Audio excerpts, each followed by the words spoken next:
When the holidays start to feel a bit repetitive, reach for a Sprite Winter Spiced Cranberry and put your twist on tradition. A bold cranberry and winter spice flavor fusion, Sprite Winter Spiced Cranberry is a refreshing way to shake things up this sipping season. And only for a limited time. Sprite, obey your thirst. Welcome back to the Epic Universal Podcast. I'm entertainment writer Jim Hill, and this is the podcast where we cover the latest Universal news, rumors, and history. And as always, I'm joined by Eric Hersey. But Eric, I have to stress here, folks, we are recording this on Christmas Eve, and Eric, with 3 children and his lovely wife, Lauren, you have been hopping around this morning, right? Every day there's a little bit of hopping around, Jim. But yeah, we braved the stores today to get our last minute. We did get a honey baked ham. And boy, they had that place staffed. That was very efficient. You walk in, they had your name. They moved you to the next station. They knew what they were doing. They must be selling. Lauren goes as far to say Easter and Christmas is probably what keeps that store afloat. So, and I'm like, they probably, but yeah, we've been moving around. Jim, what's been on your docket? What you've been doing besides fighting with PayPal and Bose? Well, I want to stress here that, PayPal, not your pal, may not pay. On the other hand, the Bose Corporation at this point, if someone from the Bose Corporation called me at 3:00 in the morning and said, hey, I need you to come pick me at the airport, I'm in the car. All right. I have never had customer service like that in my entire life, Eric. I mean, in fact, I didn't get to finish the story. I started the story on Marvelous Disney. But seriously, that they sent me 3 refunds while I was recording with Dan. But awesome. And again, each of these was for $2,890. In fact, when I finally talked with the person at at Bose and what's going on, and said, "Well, you've got a thief here with great taste." They they went for our top line sound bar, so that they had ordered 4 of them, But again, only 3 of the refunds had gone through, and so I finished recording with Dan, and I'm like, and I'm very happy. I'm 3/4 of the way done, but I figured, well, I'll reach out and find out what's going on, and I got yet another Bose employee, and again, they're in the UK. I mean, they're 5 hours ahead. It's the middle of the night, and I'm like, I'm so sorry. You guys have been terrific today. But I had these 4 fraudulent transactions, and I've only been refunded for 3. And they're like, oh my God, they said, hang on, we'll fix this right now.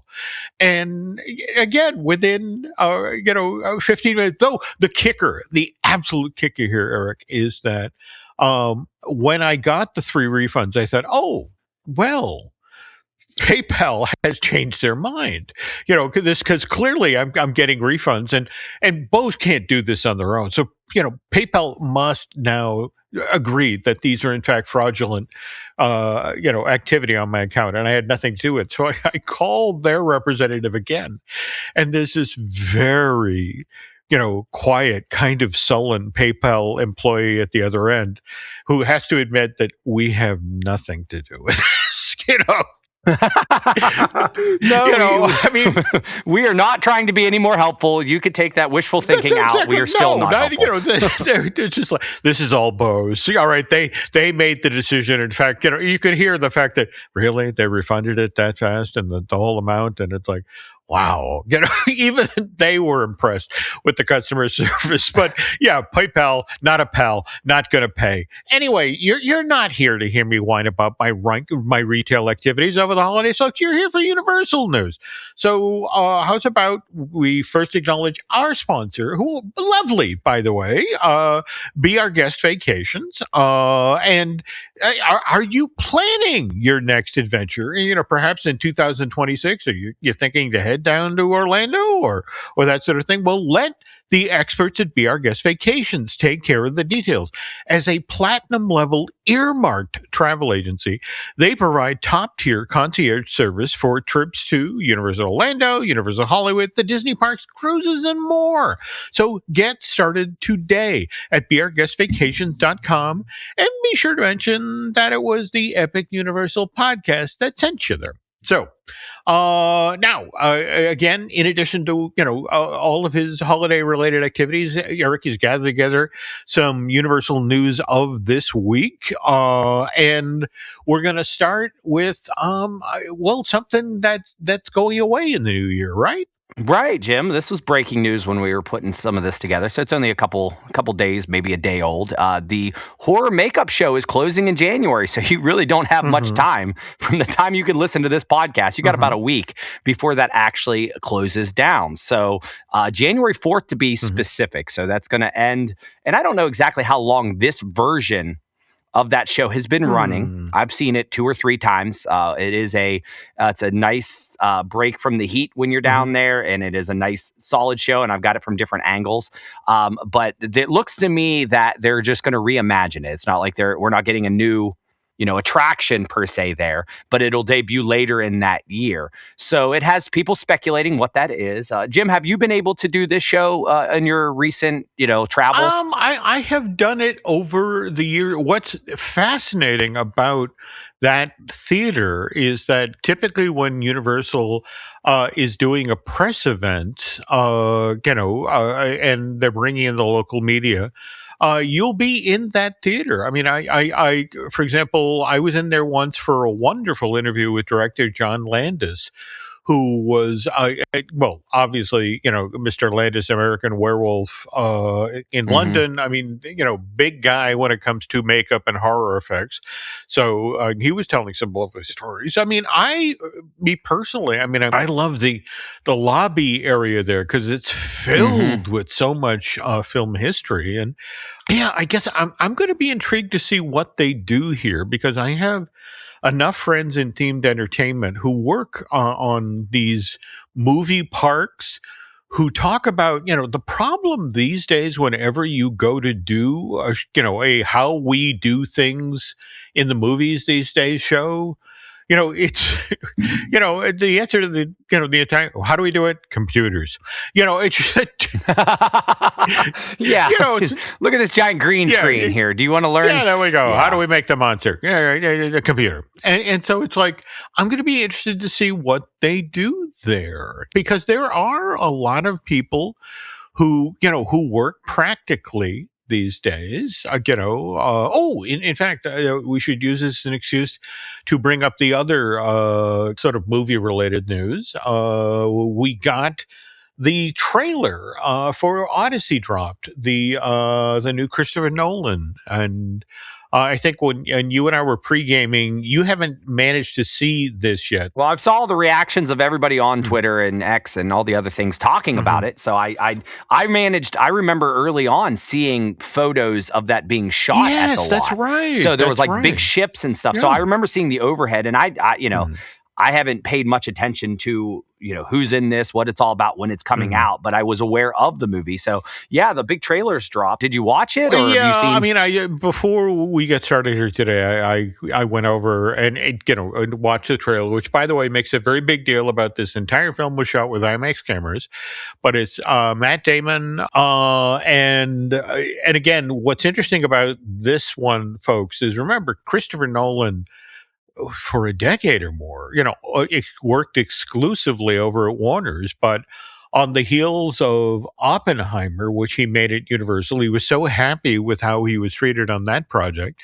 He signed a multi-year, multi-film contract with Universal, and the Odyssey is the first project of that new deal. And by the way, arrives in theaters July 17th, 2026. So, hey, you can go to the movies and then, drive up to Anaheim and celebrate Disneyland's, what is that? That's the 71st birthday right there. Okay. Yeah, right.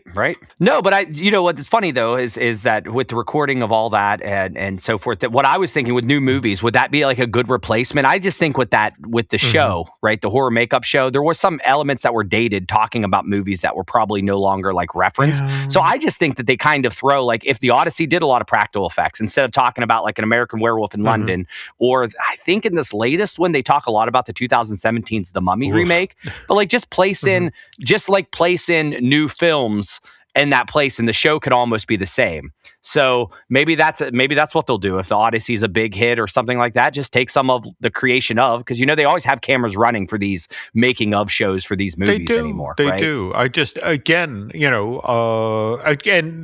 let's not overlook the obvious here.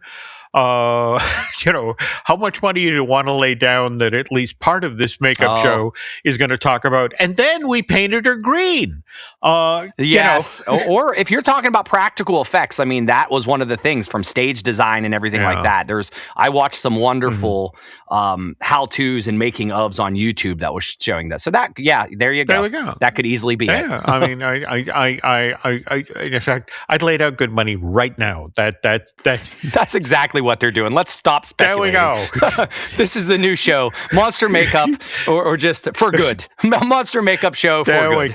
There we go. All right. Well, that's what's going on in Universal Studios Florida. Across the way in Islands and Adventure, we have some indications of what may be coming. Do you want to talk about that? Yeah, so we know that they've already announced that there's movement and working on the Lost Continent area. We know that the shows have been down for years at this point in time, and that there's barricades up, and we kind of said, well, they could be trimming trees, they could be doing this, but now there's a notice of commencement recorded in the Orange County, Florida, obviously on December 16th, that lists Universal City Development Partners as the grantor and Intamin as the grantee, and the location is matching the former Lost Continent area. So wow, that means something's going there, right? So of course, when we hear Intamin, I think coaster. That's just what I'm used to. But I did look it up. They do make more than coasters. And I was thinking to myself, like Island's Adventure, they have like 5 coasters right now. So just because it's Intamin doesn't mean it's a coaster there. And I was just thinking from your perspective, you think I don't even think that's enough land for a coaster. Do you? Well, all right. But let's think about this. Okay. Back in September, was it Alicia Stella who found these pyramids? That first we had If I was a betting man, I'd say yes. All right. Let's give credit where credit is due. So we got September. We learned about a permit to demolish 5 acres, and then October, we got news that they are renovating 7 additional acres. And our good buddy BioReconstruct, by the way, have a very happy holiday. You ace in the sky. You keep sending us photos of flyovers of the park and give us a sense of where the construction barriers are, what's behind them, that sort of thing. So something's up. I mean, obviously something's up for this part of the park. And again, you're not wrong. And Entenmann's, that's their specialization. These thrilling rides. Though what's worth noting, in fact, I think you just mentioned it, the 2 most recent additions at that park, specifically Islands from Intamin's, we got the Hagrid's Magical Creatures Motorbike Adventure and Jurassic World Velocicoaster. And face it, Hagrid's, that's a storytelling coaster. And in fact, I would honestly be surprised, given what's about to open at Universal Studios Hollywood. We've got our Fast and Furious Hollywood Drift, which again, storytelling coaster. I wonder if that's what we're looking at here. Something that perhaps does maybe what Donkey Kong Country does over at Epic.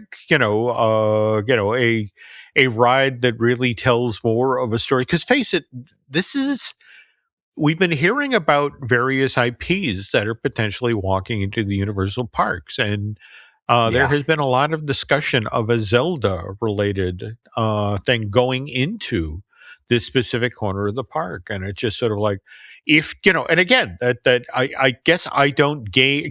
Well, I don't game. I seriously don't game. I stopped at Pong. All right, I think I even Asteroids was too sophisticated for me. It's like, I can't do this. So I guess I would have to put the word out to the various gamers.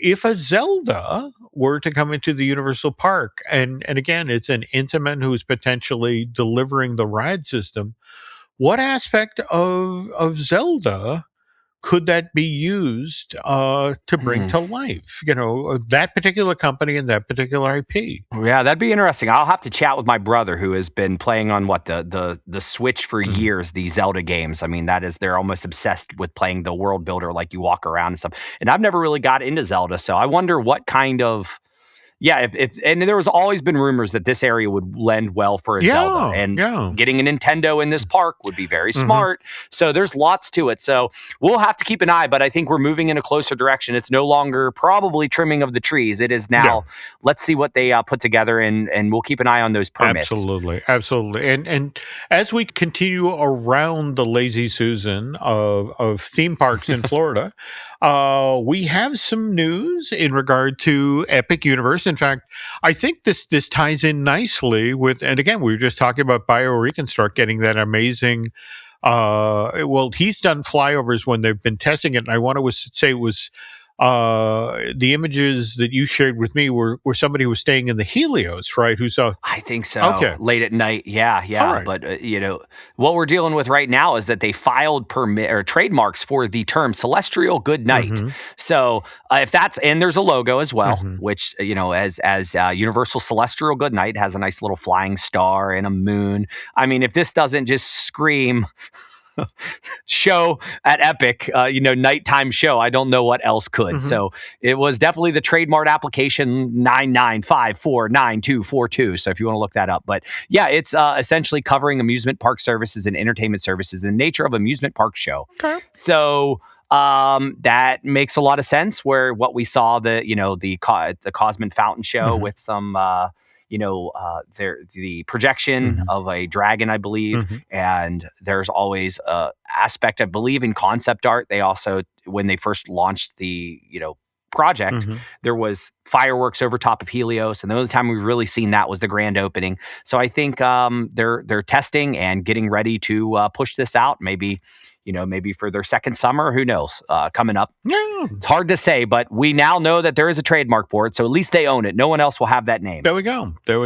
And again, when Mr. Schul and I were wandering around that park during the daytime, and just, again, looking at the layout of the tiered seating for something, it gets just nice to know now there is a name for that something. So let's see when this gets officially announced. But all right, okay, so that is our news. But in a moment, Eric and I will be back with a survey that also suggests there's other stuff over the horizon coming in 2026 and possibly 2027.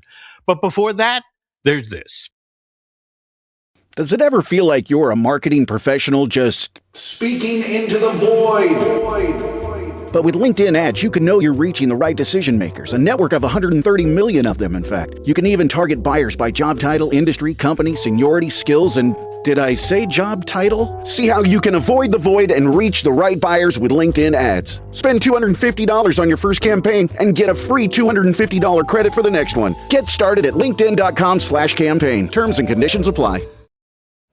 This episode is brought to you by McAfee. I got a message that our flight was canceled. But they can put us on another flight, and we just need to confirm our credit card info. Wait, I got a security alert from McAfee. It flagged that message as a scam. McAfee's scam detector automatically spots and alerts you to suspicious texts, emails, and deepfake videos. Learn more at McAfee.com/online protection. The Subaru Share the Love event is on from November 20th to January 2nd. During this event, Subaru donates to charities like the National Park Foundation, helping protect over 400 national parks. When you purchase or lease a new vehicle during the 2025 Subaru Share the Love event, Subaru and its retailers will make a minimum $300 donation to charity. Visit Subaru.com/share to learn more.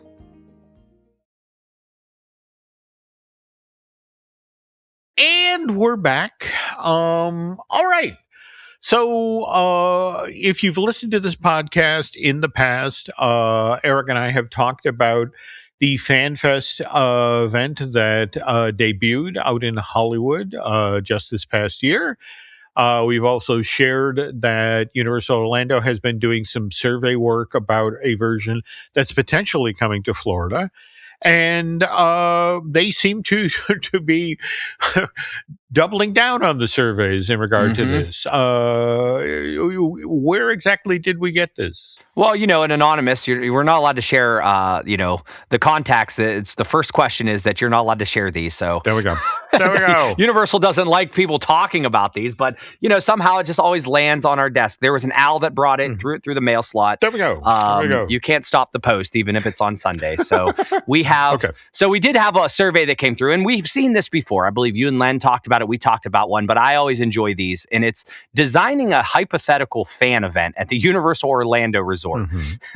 And it talks a lot about a different bunch of IPs and like what kind of interaction would you want, whether it be something in terms of like a walkthrough zone, a live stage show, overlays, fan zone, themed dining, meet and greets. So it was almost like make your own. But I thought it would be really fun to look at some of these names here that they have listed as potential IPs and just kind of if we've seen them or not. But for the most part, we see things like Star Trek was there before, Dungeons and Dragons, Scooby-Doo, we know that's coming. Sailor Moon was there before. You have your Ghostbusters, How to Train Your Dragon. But there were some others. We just talked about the Legend of Zelda, right? Yep. And that's on this list. Interesting enough, Lord of the Rings. Yeah. And I know that was always kind of a rumor back then. Mortal Kombat was interesting to me. And I'm not sure if there's a new Mortal Kombat coming out or if there's something there, but that's a throwback there. We have things like Godzilla. Love me some kaiju. So yeah. And then there's a lot of anime. Like I'm not too familiar with Demon Slayer, but I think that's they had a movie out recently, I believe, and it did pretty well. Jujutsu Kaisen, I believe Spirited Away, and then Dragon Ball Z, Pokemon, One Piece obviously was a big hit. But the one that I was really like, oh boy, this would move some things here. K-pop Demon Hunters. Yeah. Yes. In fact, what's going to be fascinating about the whole K-pop Demon Hunters thing is, we are headed into award season. This was, the animated film, that everybody talked about in 2025, debuted on Netflix and became this, just blotted out the sun-sized phenomena. And don't get me wrong, the people at Disney very happy at how Zootopia 2 is doing, but that was a sequel. K-pop Demon Hunters is this brand new thing, which, by the way, is going to get a sequel. But yeah, it's intriguing that Universal adds this to the mix potentially of this fan event. And I guess for me, the question then is, which park? Right. Well, yeah. Because I have to say, if you're being cold-blooded about it, I would lean toward islands. Because face it, you first of all, you have that big, huge, empty theater in Toon Lagoon that you could literally set up a show to go there. You likewise have a surprising amount of space in that park you could do fan event related stuff with. The only problem is, again, it's a tough park to walk around. Yeah. Just because of the conceit of the lagoon right in the center. And I certainly think no disrespect to Epic, but that's too new. Well, yeah. And if you factor in, just to be cold-blooded here, how early they start constructing the mazes for Halloween, coupled with the fact that you've got what is it, Mardi Gras in that same park, and you've got Rock the Universe and Holiday. It's like, look, this, if you're going to do this, it's islands. You got to push it off to islands. So it's like, just interesting to think about. Okay, if you're doing this in island, which areas of the park do in fact lend themselves to fan events? In fact, wouldn't it be funny if, as they're supposedly building something and right, back in Lost Continent, that, the Zelda, stand meet and greet. It's like, yeah, come over here, say hello to me, and come back in 3 years, Yeah. Well, I do think that's one of the interesting things with these IP. Like, they're very deliberate saying, hey, we're talking about a secret, a separately ticketed event, but this is a great gauge to see like what interest is and what, because not only did you pick these, you also did put like your familiarity with that. So like, even if you didn't know of one, for instance, like I don't know much about Spirited Away, so I could say I've heard of it, but then it'd have you rank like, how much do you know? What's your sentiment towards it? Like, are you, do you love, do you like, do you feel neutral about, do you dislike? Yeah. So it'd be really interesting that they could take all this information and really gauge like, hey, if we did do a Zelda land per se, what is the general feeling for that? Because it's certainly, Zelda is well known, but it's no Mario. Like my son, Miles, he doesn't necessarily know Zelda yet, right? So, but Mario, they know. So it's interesting to say, all right, how much of the audience knows? Because these are a lot of them are kind of more niche products. Oh, yeah. So, but it just occurred to me that, oh, wow. Think about it. Think about where they do the Grinch show every year. And, that also would lend itself to do something of size in that space. Oh, wow. Yeah. The more I think about this, the more, Islands looks more likely as to where this fan event will be held. So, all right. Worth paying attention to in the future. Yeah. And speaking of things to pay attention to in the future, now, this is the far future, because we are literally just talking about Universal taking bids on this. But do you want to give folks on the update about this transportation system they're talking about? Yeah, I'm gonna do my best because this was a little foreign language to me, and I believe you guys might have mentioned it on a dish at some point in time. Len was trying.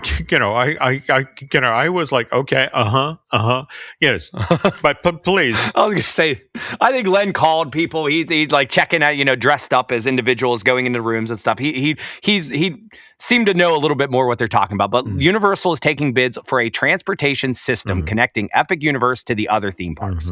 Okay, so the bid documents were issued by Universal's Shingle Creek Transit and Utility Community Development District. Whew, got that. But basically, they're looking for a transportation system, obviously. And the proposal agreement would span 25 years and cover design, construction, operation, maintenance, right? So they had bidding requirements, which including $75 million in bonding capacity, at least 7 years in business, so someone has been around for a while, and a completion of a similar project costing at least $25 million. AKA, they don't want any rink. Like, you and I aren't going to be able to create a construction company and go up there and... I just put money down on a backhoe. All right. Right. Okay. Right. Time to go. So that is what they're looking for. And District Manager Jennifer Walden told Orlando Business Journal that proposals are under review and it's too early to discuss details during the RFQ process. So the bidding did close on October 1st, and their first public meeting is scheduled January 14th. So that's probably where you'll see Len. There we go. I was about to say, I will make sure that Mr. Testa is in town on the 14th. I love it when he shows up to these meetings, comes back. My favorite story is what he went to that the Mayan architecture one randomly that one time for like the Indiana Jones ride or whatever like that. I'm like, how do you find out about this stuff and how do you get there? Well, speaking of which, they are supposedly doing a follow-up meeting this year, and Mr. In fact, Mr. Testa was already talking about, how do I get coffee and donuts to these people? So right. Well, Jim, so we're talking about this. So I looked it up and I was trying to figure out like what is possible here, like what is it 3 miles? I believe it's around that. from the parks. Are we talking like a train system? A gondola? Are we talking autonomous vehicles, or are we talking a people mover? Can we get a people mover? Is that possible? Like, what are we looking at here? Well, I mean, what makes this tough? And in fact, I don't know if you and Lauren, during your time, your 2 trips now to Epic Universe, did you ever actually drive the roadway that Universal built from Epic Universe? Yes. Okay. Yes, So you understand you have this lovely new roadway that basically ends with Endless Summer to your left, and then it's just sort of like, okay, you're on your own, pal. Right. And it's like follow a tangle of signs, and I think if you make a right and a right and cross I-4, you're now back at the main Universal campus. But again, this amazing system that Universal has built so far, kind of falls apart at that point. And so they are looking for the notion of, all right, if you're staying at the Helios or the Stellanova or the Terra Luna, they just love the idea that they can create the seamless experience that you make your way to the transportation hub. You are taken to that central point there at the main campus, and can decide between City Walk or the studios or islands. But that's the thing. It's making this seamless, and with the understanding that you are going to have tens of thousands of people who and this will have to work.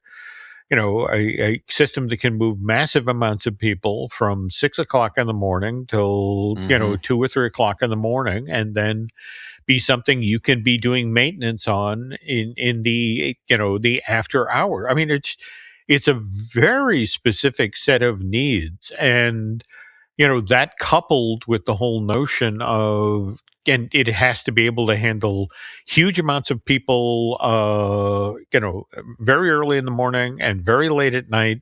And also has to be something that people who don't necessarily speak English or who are traveling to the United States for the first time can intuitively use. That's a lot to ask of a transportation system. And just thinking what you're going to have to shut down. Imagine if you were going to build a monorail, but it was already a city developed around you. Yeah. Like, how would you build this stuff? So I'm very fascinating. I'd love to see it, to see how this happens. I mean, I'm all for really any of the systems. Like, I love, from the Skyliner, I love that. I love the monorail. I love a people mover kind of deal.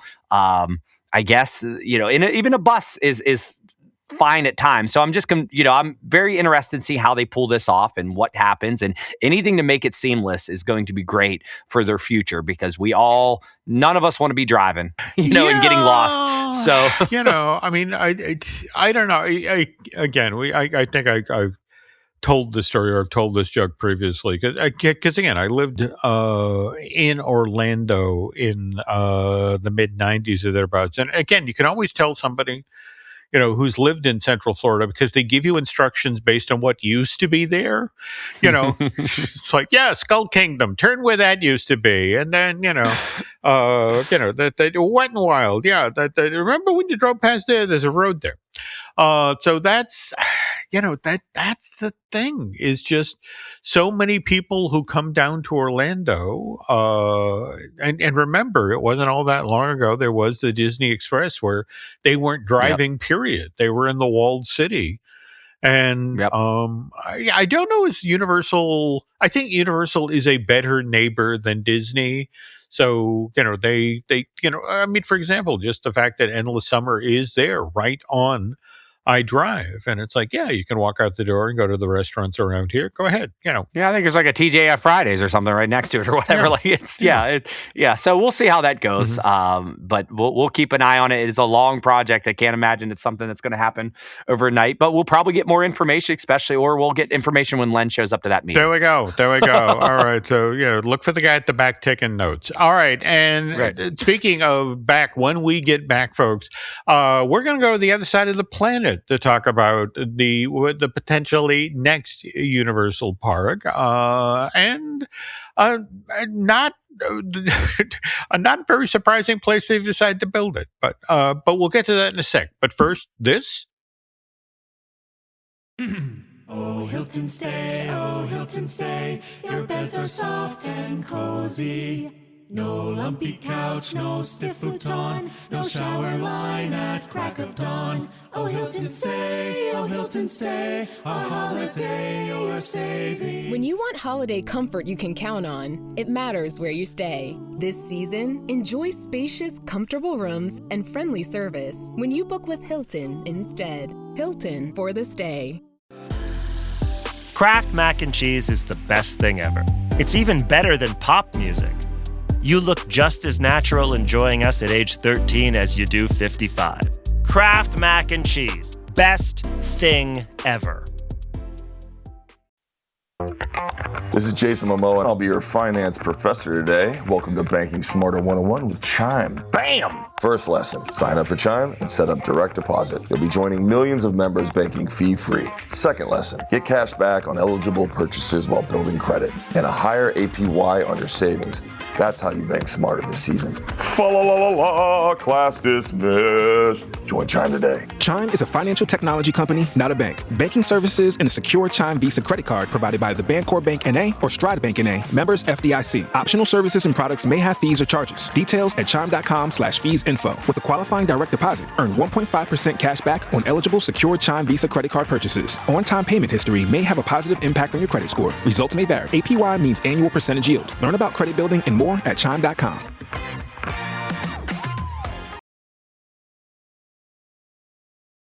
And we're back. And as we wrap up, I guess this is going to be our last show for 2025. And it's been a fun year.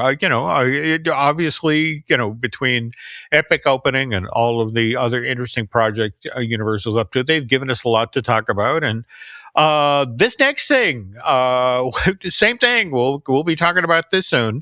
A Universal park in Saudi Arabia. Right. When did you first hear about this, Eric? Well, the funny thing is, Jim, and it was probably mid-year. Mm-hmm. So we were looking for news stories every week, and I found this weird. It was like the India Times website or whatever, but I found it several places that were talking about this.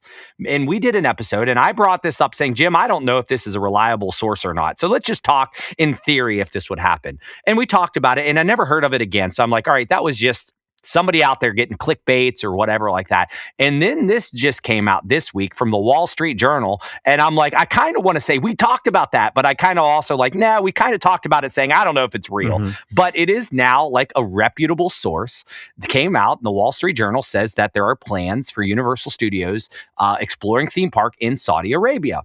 So it is likely financed by the Saudi government, and there will be a licensing arrangement, which brings me to, didn't this just kind of happen with some another theme park? a certain mouse, right. The Abu Dhabi project that got announced earlier this year. Yeah, this is the model for this part of the world. Now, we need to be cautious here because, yes, the Wall Street Journal has announced this, but neither Universal nor its parent company, Comcast, has gone on the record about this. But on the other hand, who's over traveling in this part of the world? Do you want to share that part of the story? Well, Brian Roberts, he's the CEO of Comcast. So he reportedly traveled to Saudi Arabia last month for an investment conference and visit. It's Qiddiya. It's an entertainment company, and I've heard this name, and it's developed outside of Riyadh. Riyadh. All right, okay. There we go. I've seen that a million times. As a big WWE fan, they have been doing all these Saudi shows. Essentially, Saudi Arabia is bringing the entire corporation over, and I think they're even doing the big Royal Rumble over there. So I see these names all the time, but I'm like, I've never heard them pronounced yet. But needless to say, this isn't like the first time that parks have been thought of or created. And I believe they do have like a SeaWorld that's all indoors. And this is one where you have to build everything indoors, right? Because it's so hot. Yeah. And remember, we got within inches of actually getting a Universal Studios Dubai Land. In fact, I think you and I talked on this very same podcast about how, they had the groundbreaking. They built the arches. Oh, yeah. And it's still there, like it was there for the longest time and kind of like covered up or whatever. Yeah, but yeah, that project was announced in 2003. And again, the notion was it was going to be this massive master planned entertainment district that was on the outskirts of Dubai. And what was announced was crazy ambitious. It was a theme park and leisure zone that was bigger than Walt Disney World. And I want to stress here that no, it wasn't 43 square miles, but we're talking about, think about building, in the middle of the desert, Seven Seas Lagoons, the Flow, the Poly, the Contemporary, and the Magic Kingdom. That level size development. So, but retail, hotel, but also residential. I mean, the notion of doing what Disney eventually did in the Magic Kingdom Resorts area, the Golden Oaks residential development. But this was weird about this though, Jim. It wasn't just Universal, or it was like there were going to be like shared properties, right? Oh yeah, well, like it was going to be multiple like theme parks, and it was like, all right, here's where. I guess the Walt Disney World has your theme parks that are all owned by one company, but this was going to be like, what was there, Six Flags? Oh, yeah. And Universal? Yeah. And well, the notion was from the get-go, it was going to be a multi-day destination resort. So the notion was that, you would book the vacation to Dubai Land, and, for a week, you'd stay in one of their hotels, and you do a couple of days at Universal, and then you go over to Six Flags, and then you go to IMG. And remember, again, this is announced 2003. They've done the site work. They've done the survey. A lot of this is developed. We just mentioned the arch that they built. And then in 2008, the financial crisis that hit here in the States went worldwide. And this hit the Dubai Land project hard. Financing suddenly dried up. Several large IP partners on the project walked away. And around the globe, a lot of massive projects were canceled and paused. Oh, yeah. And in this case, both Universal and Six Flags, looking at what was happening, it's like, all right, we're out. And so this stands there empty, 4 years. What was interesting is that Dubai, the investors in Dubai Land wanted something for all the time and, effort they'd put into the previous edition of the park. So they shifted from this giant destination resort idea to, all right, phases. We'll open small, we'll go modular, and slowly build out to what we previously talked about. So we got IMG Worlds of Adventure that opens in 2016. But as Eric mentioned, in this part of the world, you have to, it's a theme park under a roof, it's fully enclosed, climate controlled. And then next to this, we got the Global Village, which was retail, food, some entertainment complex. And that eventually emerges more of a seasonal draw, right? That's what we're hearing. And then, again, to circle back to the sweetest plum, so to speak, the residential and mixed use, that slowly came online. And when all of this stuff seemed solid enough, a lot of folks returned to the table. So where Dubai Land is today, it's not this giant, massive, cohesive resort, but it's a district right now with one major theme park, the IMG World. We get the seasonal entertainment, the Global Village. And then finally, sports facilities, housing, retail, and infrastructure to support all of this. So it's not, the an Orlando scale Disney World thing anymore.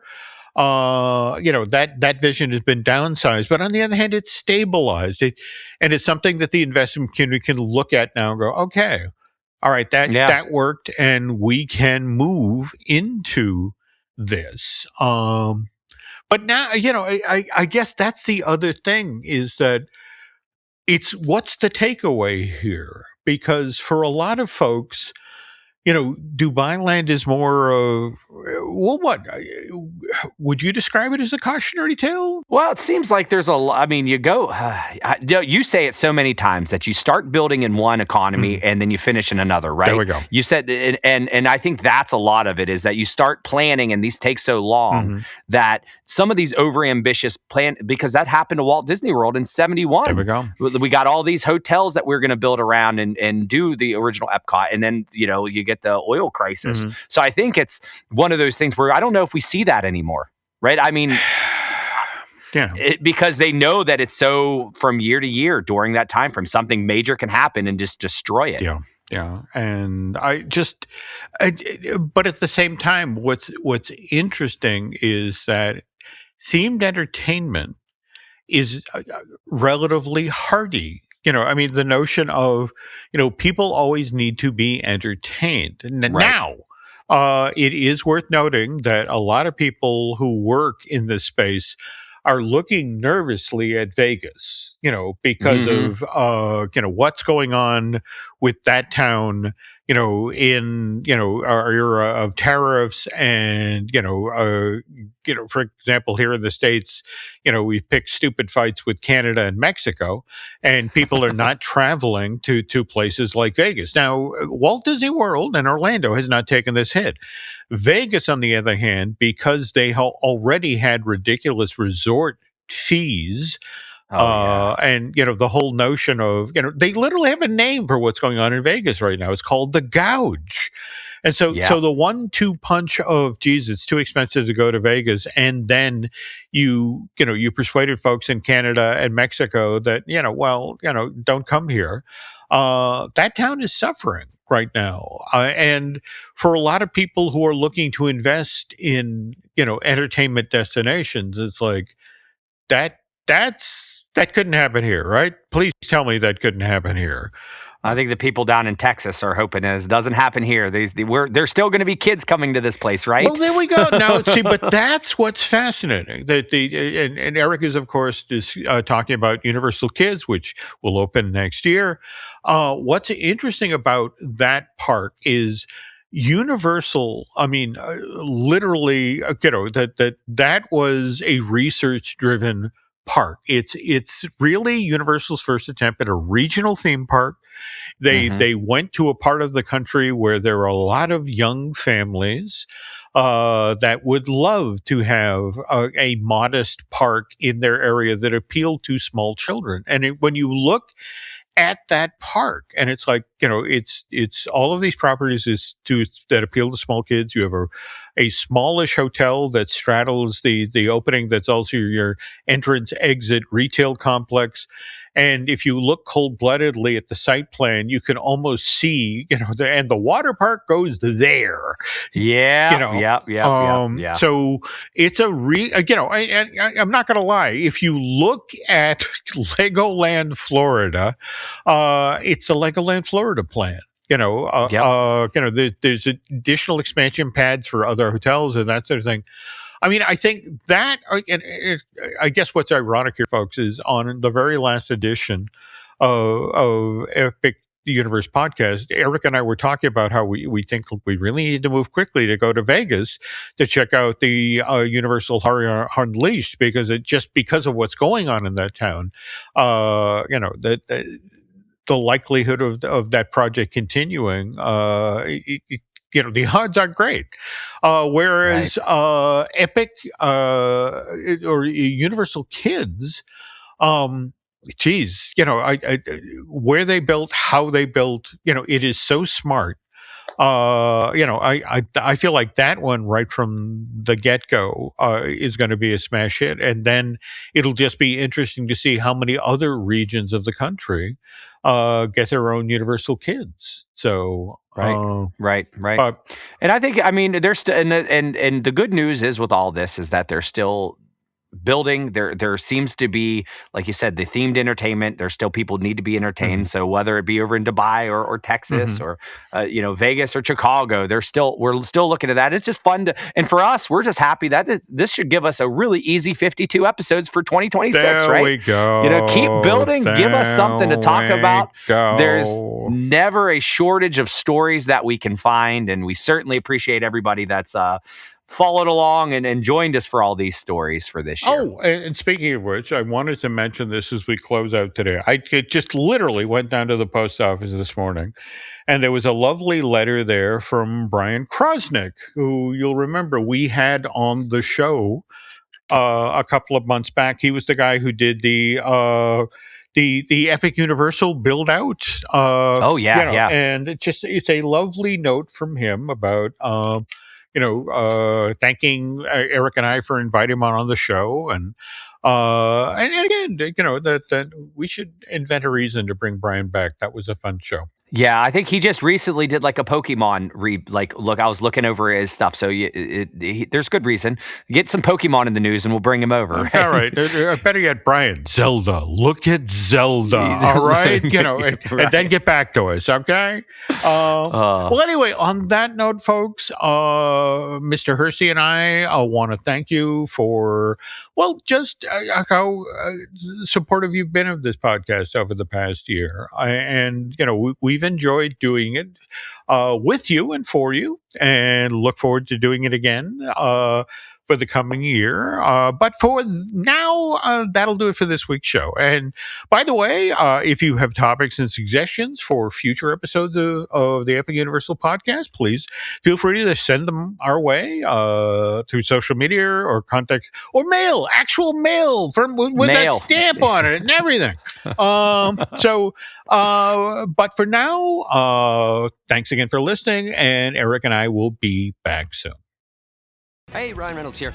Wishing you a very happy half-off holiday, because right now Mint Mobile is offering you the gift of 50% off unlimited. To be clear, that's half price, not half the service. And Mint is still premium unlimited wireless for a great price. So that means a half day. Yeah? Give it a try at mintmobile.com/switch. Upfront payment of $45 for 3-month plan, equivalent to $15 per month required. New customer offer for first 3 months only. Speeds slow after 35 gigabytes if network's busy. Taxes and fees extra. See mintmobile.com.